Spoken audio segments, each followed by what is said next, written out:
Hello, Internet. It has been quite a while. I'm not gonna lie, I'm really nervous making this video. Because it's been so long, I'm like, ooh, Oscar, you pushed the camera. A lot has happened over these past few years. I mean, even for me personally, so many of you have literally watched me grow up from a teenager. Hey everyone. Now I'm in my early 30s. I have a family that's more than just me and Nugget. I got my PhD. But this video is not about my personal life. You know, when I started making content, I started because there was no queer representation online. There was Ellen.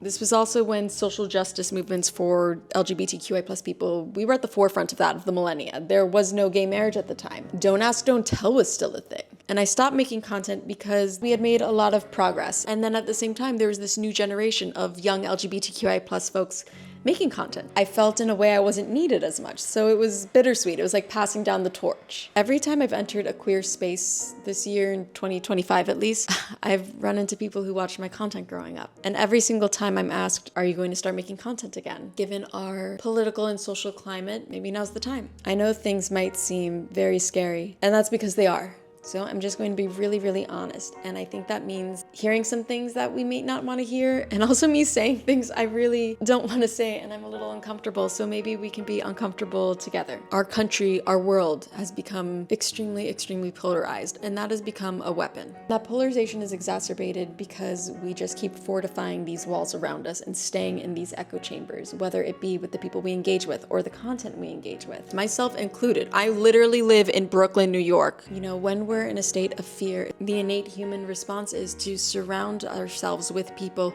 who confirm this hurt over and over and over again. All that really does is act and react each other's trauma. We're not addressing the root cause or the root people or having discussions. And yeah, it provides some sort of temporary relief, but at the end of the day, it's not going to fix anything. It may feel like the safe thing to do is to cut off anyone who threatens our means of safety or threatens our narrative of what we believe the world should be. And that makes sense because a lot of us have been invalidated for so long and meant to believe that our voice doesn't matter. We live in a time, especially in the digital age, where it's easier to find people who confirm our hurt than it is to find people who push us to grow. Politically, that looks like echo chambers, that us versus them. We see this on personal levels. A lot of us will say we're trying, but we're really ruminating. And all that really does is it creates a sense of false agency. And I get it because I've done it too. But you can't build a democracy, a future, a friendship, a relationship on self-preservation alone. You know, when we can't sit with distress, the brain goes wild and it blames, it lashes out, it creates false realities because anything feels better than sitting in pain. Sometimes we make these blanket and extreme statements because we're scared. You know, we see this all the time in relationships where someone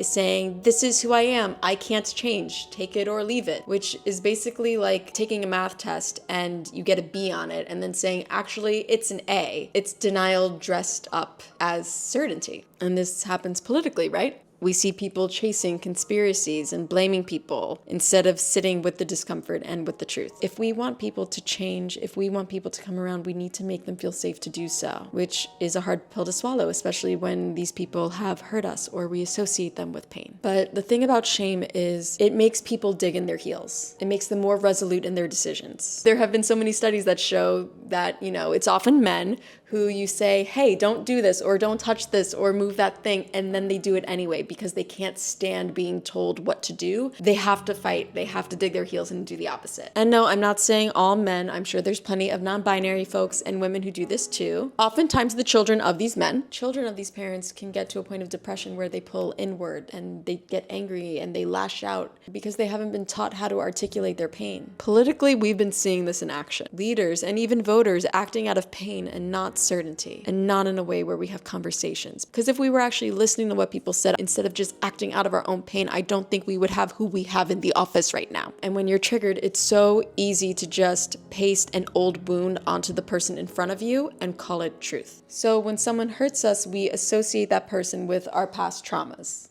and we project ghosts onto them. And then we seek advice only from people whose pain looks like ours. And yeah, talking to people who have been experiencing the same pain as us, there's comfort in knowing we're not alone, but at the same time, we want to get to a place where we're not in pain or not experiencing this. I think we can seek comfort in those with similar experiences, but it doesn't mean we should always take their guidance because we want to get to a better place. Would you take marriage advice from someone who's never made those vows or is not in a happy marriage? Would you take job advice from someone who doesn't have a career path you respect or would want? Would you take cooking advice from someone whose food sucks? I don't know. And we take advice from people who might have already done the exact same thing that we secretly want to do, like cut someone off or walk away. And then their story becomes our excuse, even though it's not an identical situation. People are just repeating other solution without context. That's how division grows. That's how people and countries split in two. These are just distractions to keep us from actually enacting change, and the only way to do that is together. And here's the uncomfortable question that I don't want to ask, but I know I have to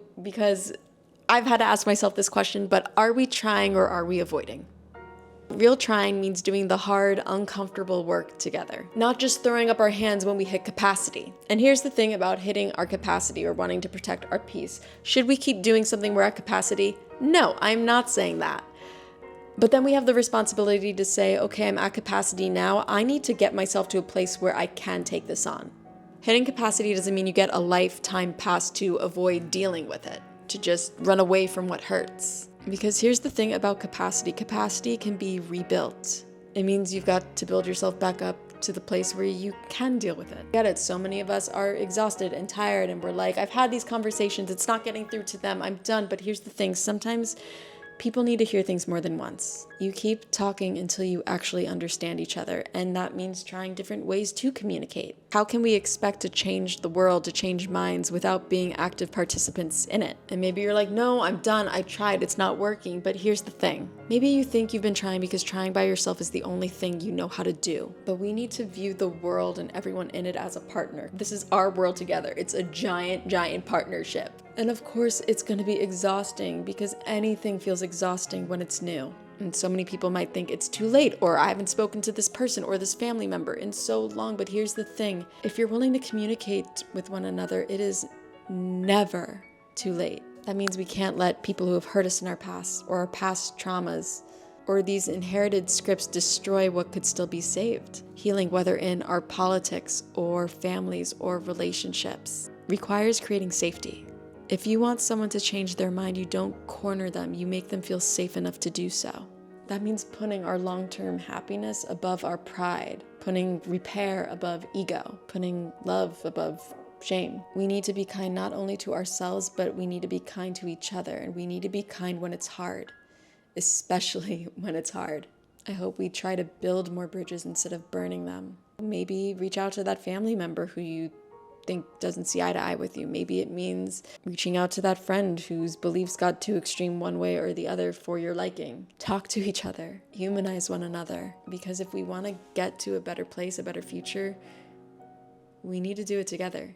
Self-growth isn't just about how we are with ourselves and our communities, it's about how we interact with those different than us. At the end of the day, it's not us versus them or good versus evil, because most people think they're the good guys. Being the good guy isn't about being right, it's about being kind. And I think especially in a time where there has been such unnecessary cruelty, it means we have to be overly kind. So yeah, that's my first video in a really long time. I guess that leaves a lot of people with the question, does me making this video mean that I'm back? Well,